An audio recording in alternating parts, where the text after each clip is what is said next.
In this presentation, we're going to cover some additional ideas about organizational culture.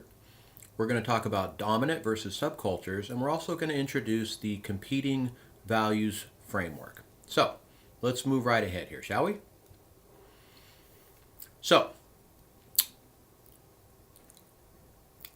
there are different strengths of culture in an organization.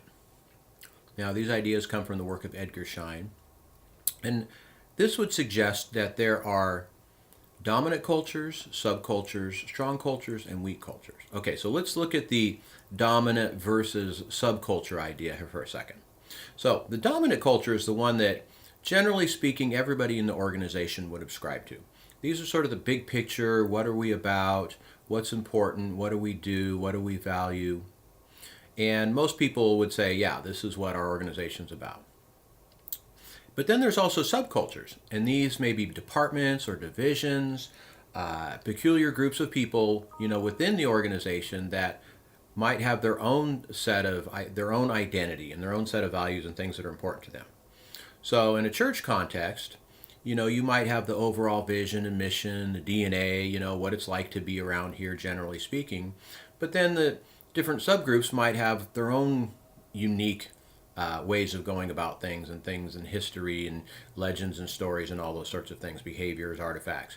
So think about the main church, in a larger church setting. But then you also have, like, say, the youth group, right? And the youth group are kind of a little different. They behave differently and have different values because of what their ministry is. Or let's say the missions ministry, right? They're much more outward focused. It's about reaching out, going out, not as inward focused, because their goal is to, win nations and peoples for Christ. So you can see in a church context how you might have a dominant culture, but then the smaller subcultures that develop. And this is not necessarily a bad thing. People tend to cluster together around common identity and common goals, and it may be a little different if you have such a large church. So the youth group and the missions group would share some of those values of the dominant culture, but they might also have their own culture, values, rituals and things that are unique to them. Where it could be a problem is where maybe there's a complete disconnect where subcultures do not share any of the larger values.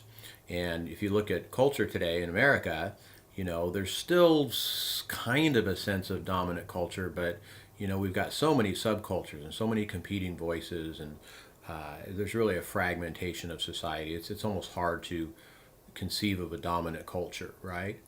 And some of the things that we do try to rally around, such as faith, family, the flag, those things are kind of under assault. So that's why it's important to contend for those things, so that every American can have something that says, yeah, this is what makes me an American, and this is important to me, just as my neighbor. That keeps us cohesive as a nation. Anyhow, I'm getting a little off track there, but I think you get the idea. All right, and then the other idea here is strong culture versus weak culture. And I think I actually have some slides on this one. All right, oh, look at that, I had slides here. Dominant culture expresses the core values that's shared by a majority of members. Subcultures tend to develop in large organizations, reflect common problems, situations, or experience that members face. Okay, I kind of just said that. Now, let's look at strong versus weak cultures here.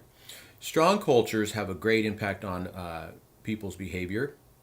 A strong culture is characterized by the organization's core values being both intensely held and widely shared. All right, so there's the operative word, intensely held and widely shared. So if it's a strong culture, people feel it very deeply. They believe in these values, ideas. They understand the stories and all those things. And it's held by a lot of people, right? So you would say most people in the organization believe these sorts of things. So if it's a weak culture, what does that mean? Well, it means it's not going to be all that deeply felt, and it might not be all that widely shared.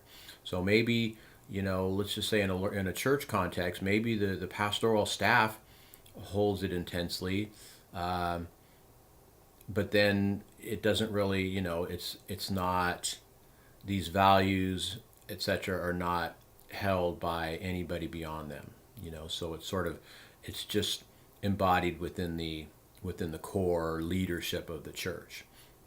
So that's a problem, right? You want everybody. You want all your ministry leaders, your volunteers, you know, members, regular rank and file members, to understand the culture and what's important, to model the behavior, to understand the stories, the legacy, the values of the church, right?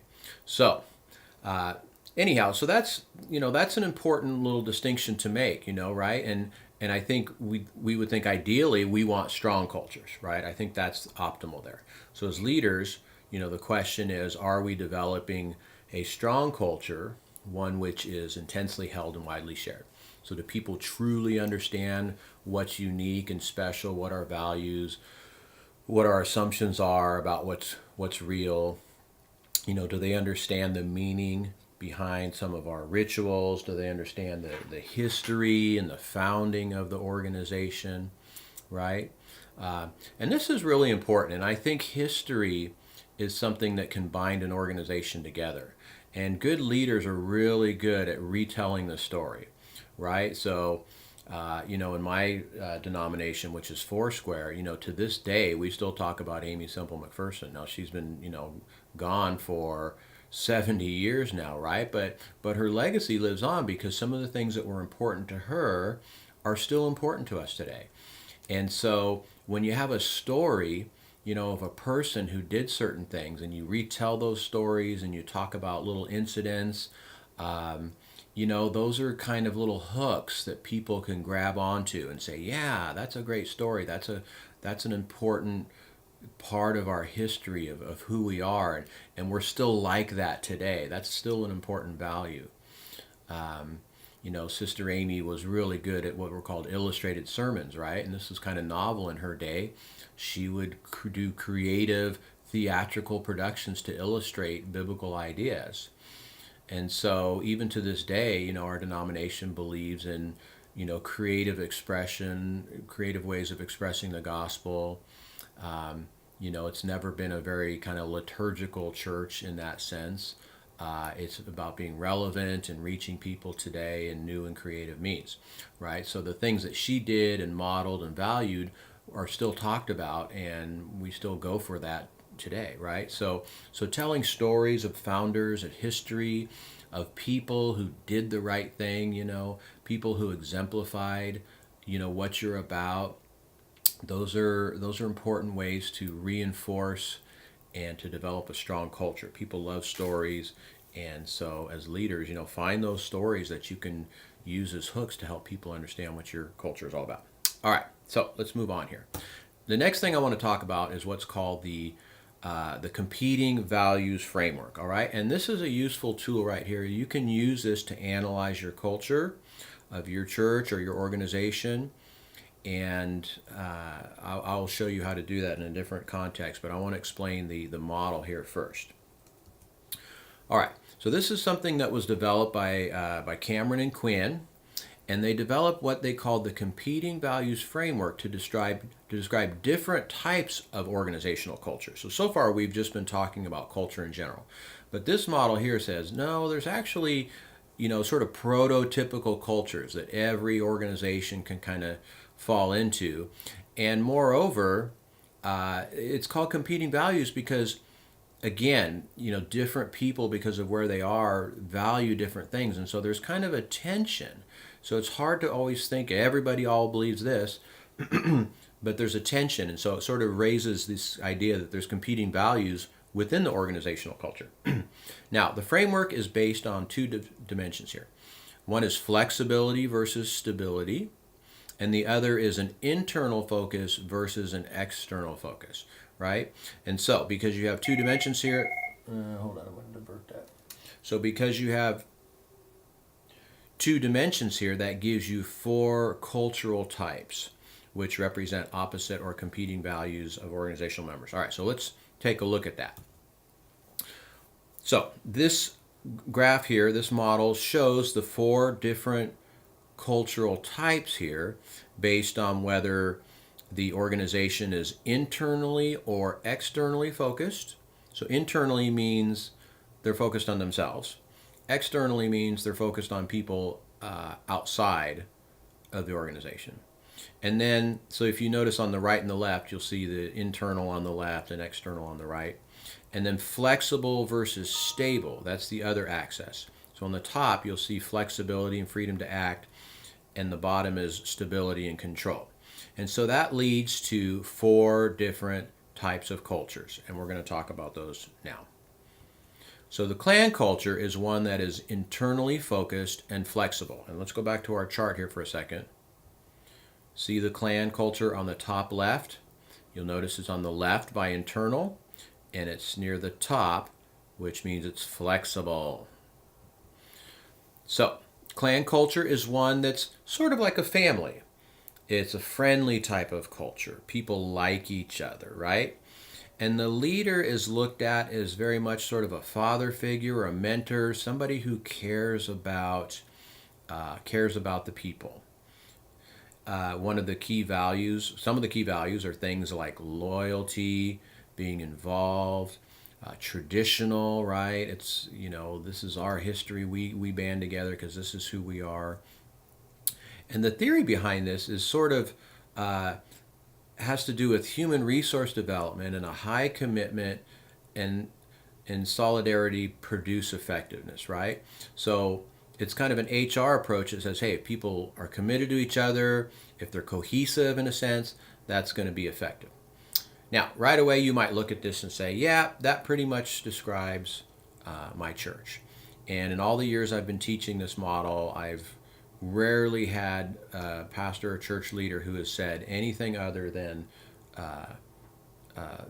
this clan culture describes churches, right? So I think this pretty much nails the values of most churches, right? We are, for better or for worse, internally focused and flexible. Now, this will make more sense as we start to look at some of these other types here as well. And who knows, maybe your church will be one of the ones that breaks out of this mold here. The next one was called an adhocracy culture. Now, this is externally focused and flexible, right? So remember, the clan was internally focused and flexible. Adhocracy is externally focused and flexible. And so this is the kind of place that is dynamic, entrepreneurial, creative. They're trying new things, they're taking high risks, those sorts of things. And the leader, as opposed to, where the clan type is kind of the father and the mentor, the leader in this culture here is really seen as an innovator, as an entrepreneur. They value things like taking risks and experimenting. So the theory behind this one is that innovativeness and growth and creativity produce effectiveness, right? So if we're always on the cutting edge, if we're creating new ideas, new ways to reach out, then that's going to be effective, right? All right, so you can see that's a lot different than the clan culture, right?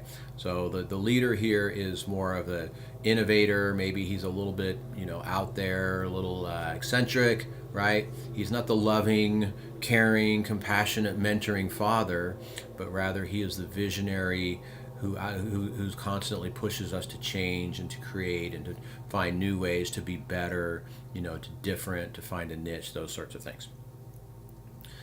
Now, the next cultural type here is the market culture. And this is one that is externally focused and stable. And this is the kind of culture that's results-oriented, competitive. The leader is a hard driver. He's demanding, he or she is demanding. And, the values here are winning, a good reputation, being successful, and making our numbers, all right? So this is probably typical of like a sales organization. If you've ever worked for a car dealership, you might see this. It's like, oh yeah, it's all about getting out there, making our numbers, making our goals.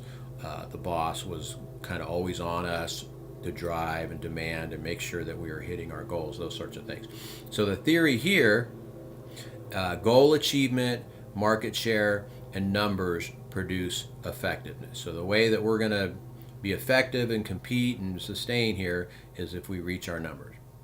Now, in a church context, I like to think of this one as perhaps more of a missions culture, right? And I've actually worked for missions organizations where this was much more of the, feel of the culture than the Klan. I mean, even though missionaries are out there to start churches, they function a little bit differently, right? They don't have that internal, hey, let's get along and have potlucks and sing kumbaya, but rather it's, hey, let's get out there, let's win souls, let's go farther, let's reach new groups of people that haven't been reached before. So I would say this is kind of a missions culture in a way, and I also feel like this brings some competing values within the church, right? So on the one hand, we all identify with this. As the church being internally focused and flexible, and those sorts of things. But on the other hand, we also realize that the Great Commission compels us to go out and to make disciples, right? So that's that's kind of a growth numbers kind of thing. And I don't think it's venal to think that. I mean, all you have to do is read the book of Acts, and as Luke's recording, chapter after chapter, he'd say, and great numbers were added to their day, and that day 5,000 people came to know Jesus. So it's not unbiblical to be concerned about growth and expansion. It's very biblical. So I think this kind of is an inherent tension within the church between these types right here. Now, let's talk about this last one here, and I think you're going to be able to identify with this as well. This is what's called the hierarchy culture. This is one that's internally focused and stable. And so what's predominant here is a formal attitude. It's about structure. It's about procedures. It's about doing things right. Excuse me. It's about following the rules, those sorts of things. And so the leader here is seen as the coordinator, the organizer, the one that holds everything together, the one that can get things done, on time and all that.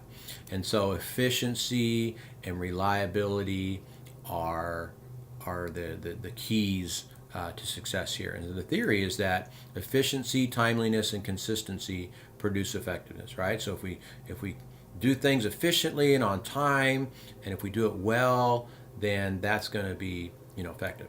Now, it's interesting, in larger churches today, I got to say, and I think you would agree that there's a bit of this, right? This is a value. I mean, if you're ushering 20, 30,000 people in and out of your doors every week, and you're trying to minister to those people throughout the week, you're going to have to develop systems and structure, and consistency. Otherwise, it's just chaos. So as much as a church is about loving people and mentoring people and, providing safe family environment, there's the other sense here where, we do have to be productive and efficient, right? Because we've got a lot of people that need to be loved, right?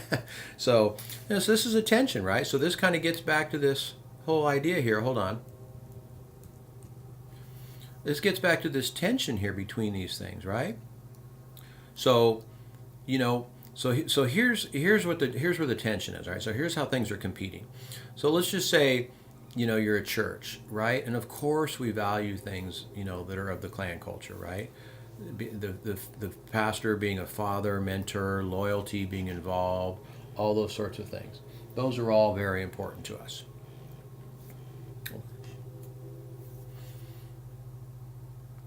But on the other hand, we also know that we should be reaching out, right? Kind of that market/missions culture that I referred to earlier, right? So those are competing values. And,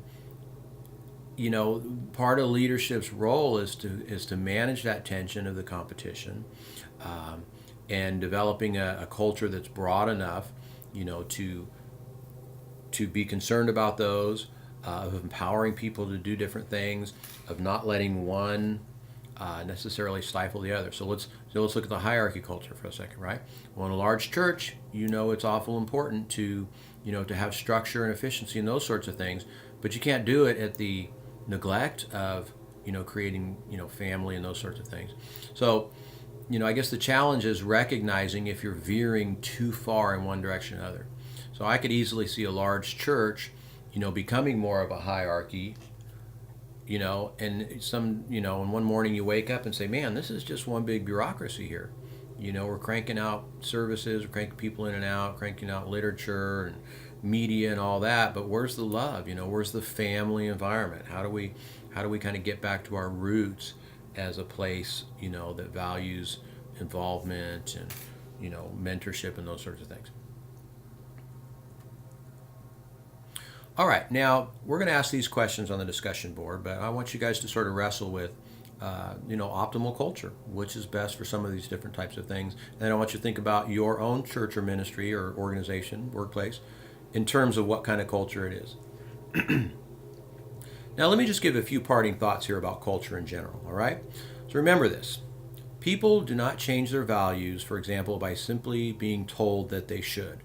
Rather, norms, beliefs, values, and assumptions are usually the product of repeated experiences extended over a lengthy period of time in combination with implicit or explicit reflections on both the nature of those experiences and the extent to which they are personally satisfying. All right, so this was by Leithwood et al. Now, this is a lot to take in here, but the bottom line here is you have to remember, you might wake up with an epiphany one morning and say, oh, this is what we need to do. The Lord is challenging us to, to change our bureaucratic ways and to become a clan, or clan culture, model some of those kinds of things. That's great. That's a great epiphany.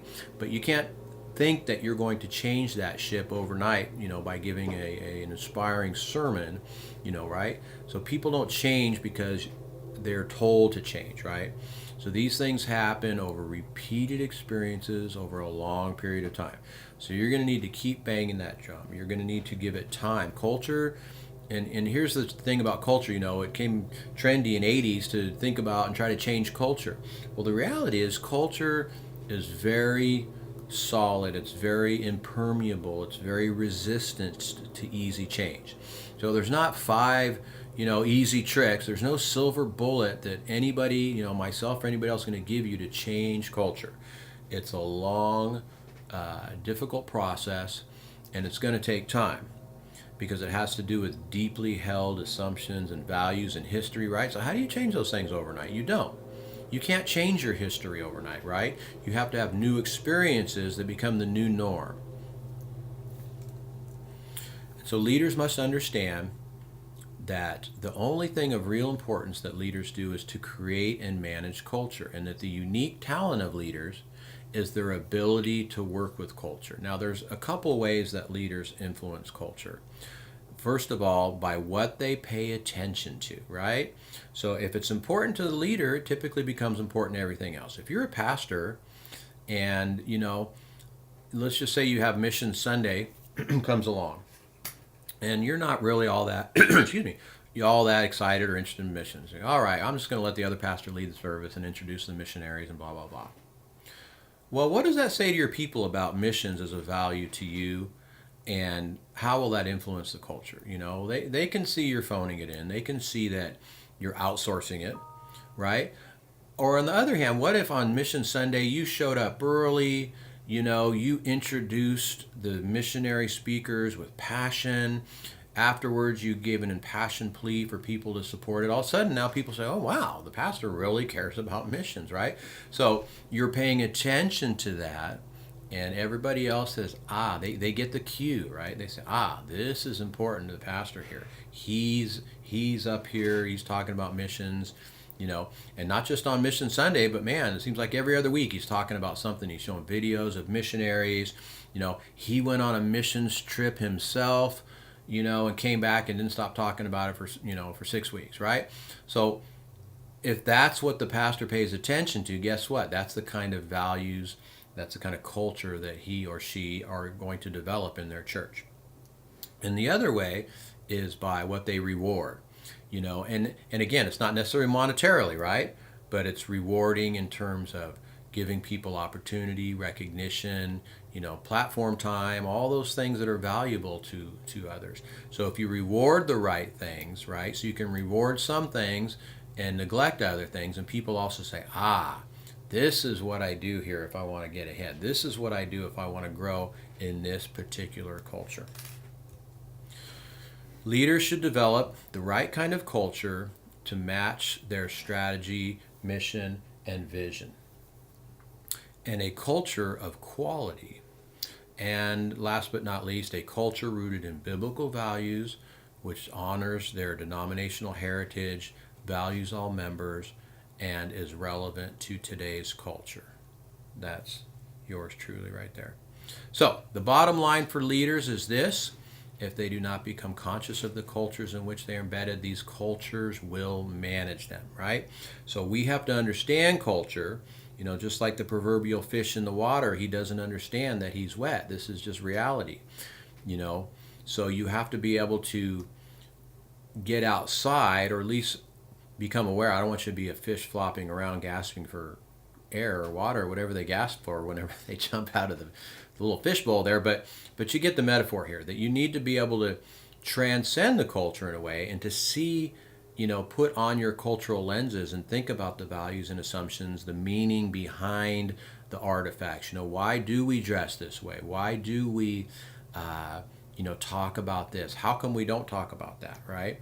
So maybe the competing value framework has given you a new way now to think about, the way it is around your church. And why are we so bureaucratic? Or why are we lacking in any, sense of urgency for missions? This should help you. So anyhow, blessings to you all. And I hope this was helpful to you in general. And I'll see you online.